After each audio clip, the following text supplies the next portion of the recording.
Welcome and thanks for joining us for this episode where we're going to be talking more about CTI sources, so sources for cyber threat intelligence. Are there various and sundry sources, Daniel? Oh man, there's so many of them. We could never get through all of it. A bevy. For sure. A cornucopia, if you will.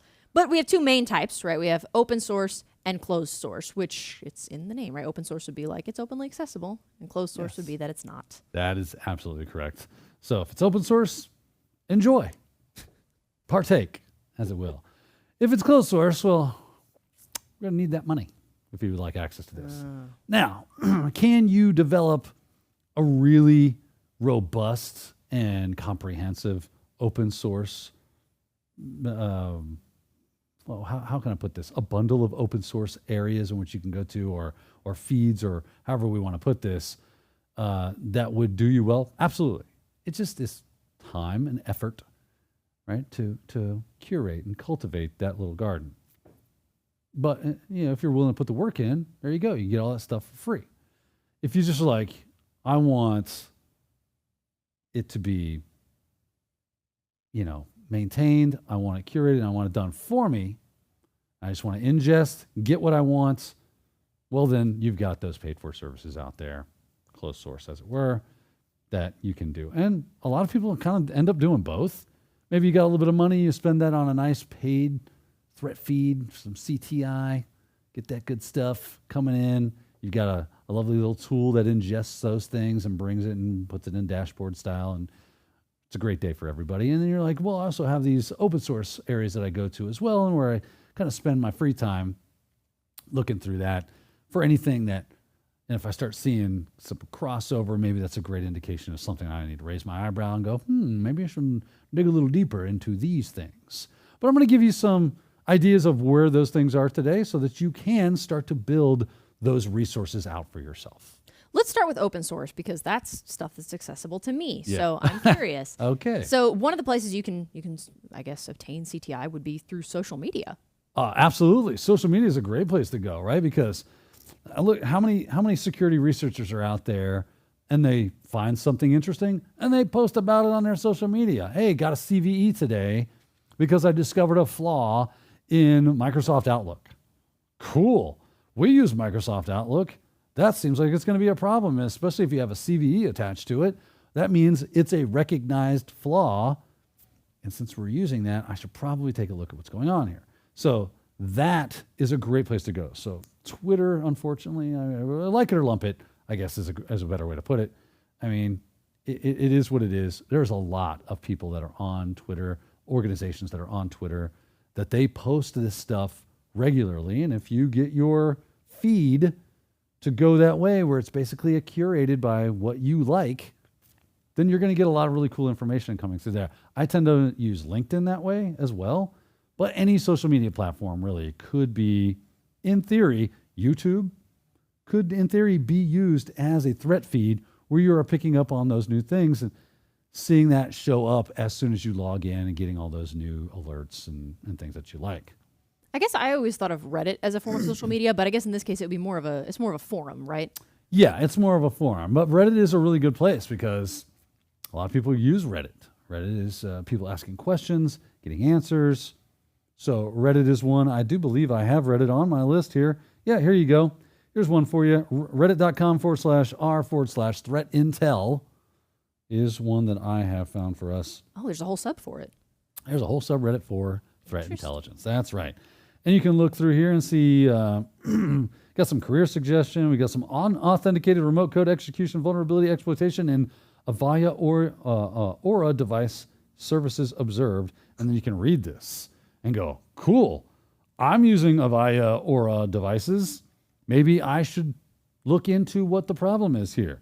Attention, new Microsoft Exchange 0-day vulnerability. Well, no one uses that product ever, right? When was this posted? Because I probably need to know about this.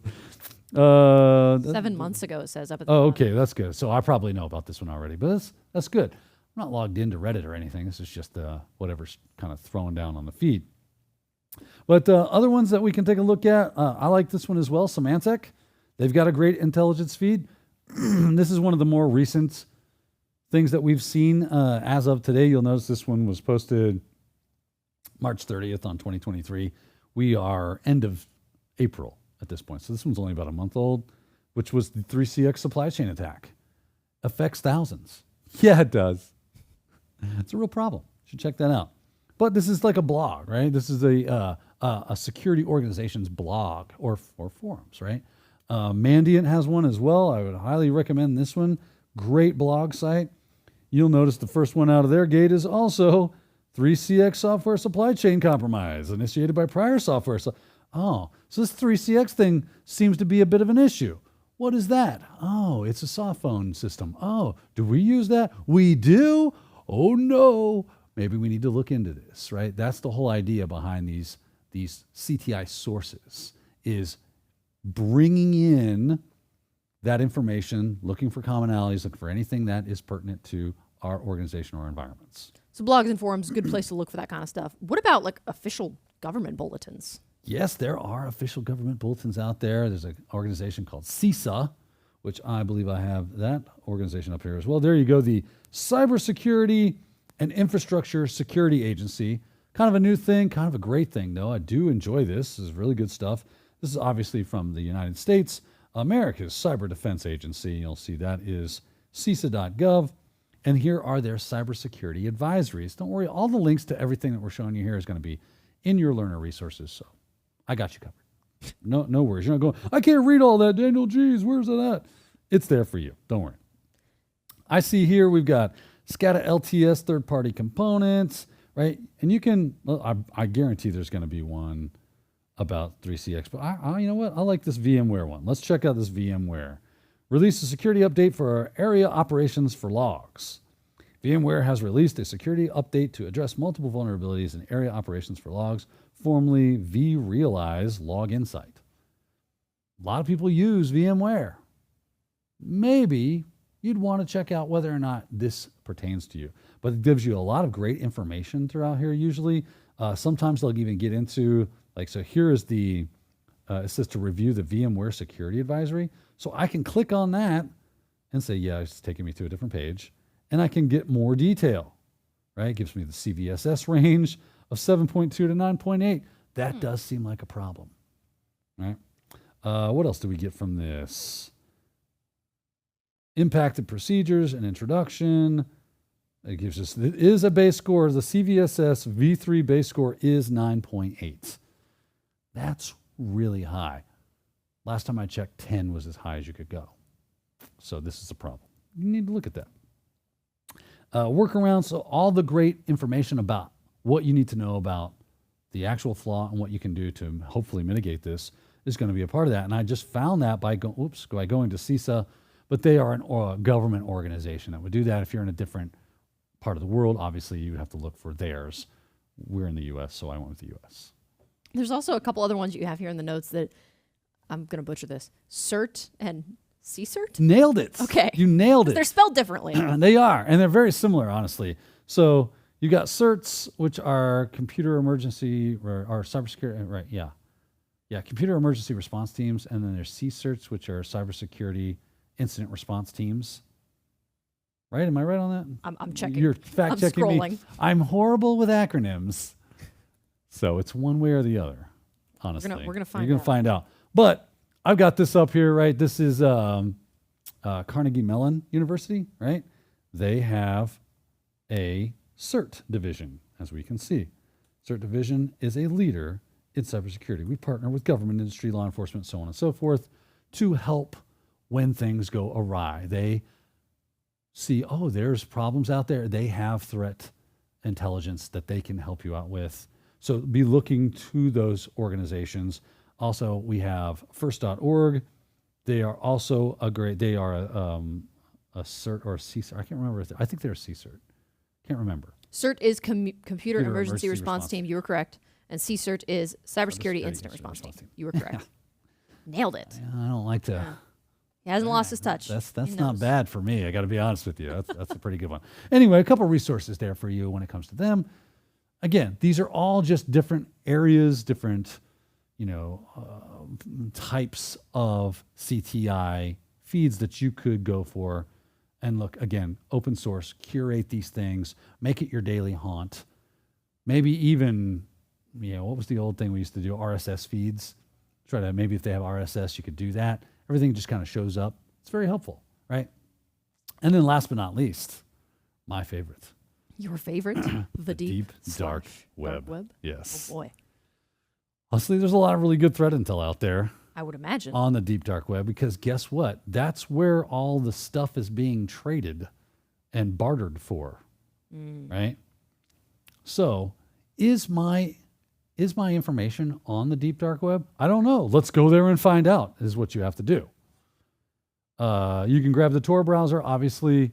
Go to places like the Hidden Wiki to like start off with. Honestly, I'm just going to put it this way. The deep dark web dangerous. So be very, very careful perusing that little system there.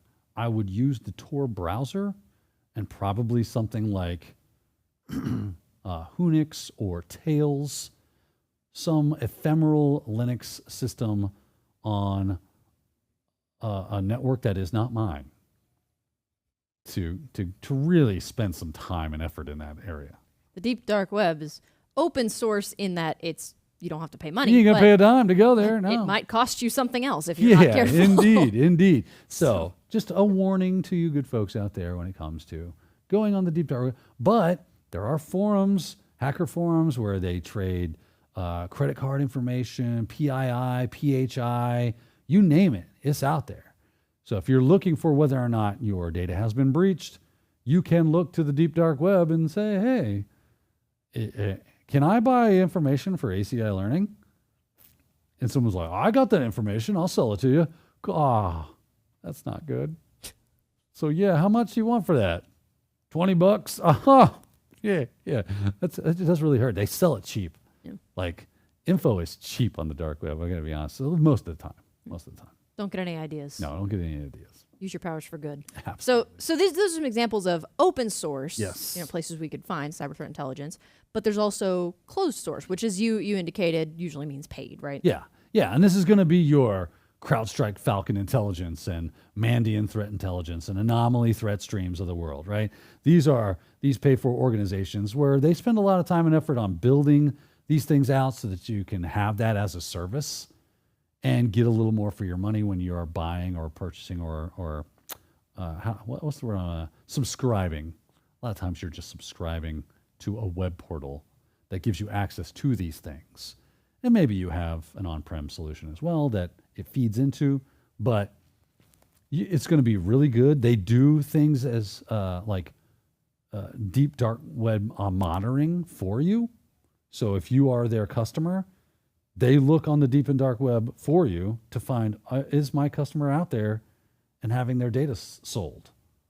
If so, we're going to let you know about that. We're going to alert you to that, right? This is going to be, there's also information sharing organizations, just organizations out there that will share this stuff for a price, right? Or maybe they're keeping it's closed source in the fact that it's theirs. It's not just being given out willy-nilly. Like, you have to be a part of that information sharing organization to gain access to that information. So it might not be paid for per se, but it is, you got to be kind of on the in crowd to get your hands on it, because they keep it tight, right? And then there's internal sources, stuff that you get that would technically be closed source. So if you spin up a honeypot and you start seeing these are the types of attacks, you got malware on this honeypot, it's new, I've never seen it before. That's your threat intel. It's closer. Nobody else has it. It's yours. I mean, they might have their own honeypot, but that's theirs, right? Maybe the stuff that you see in your SIEM logs, that is also would be considered closed source CTI material. So it's yours. That could be sensitive, and that's why it's closed source. But yeah. Closed source just meaning it's not openly available to everybody. So maybe it means you have to pay for it. Maybe it means that it's only available to you because you're with because you own it, yeah. Right, exactly. But I guess maybe it doesn't always mean paid. But right. In those first examples that you were talking about, like paid feeds, that would mean yeah. Give up a little bit of money, but maybe it's worth it depending on what you're looking for and what you need. But of course, you have the open source options too. It's good to know that we have a lot of choices here. So thank you for walking us through these CTI sources, Daniel. And thank you for joining us for this episode. We'll see you next time.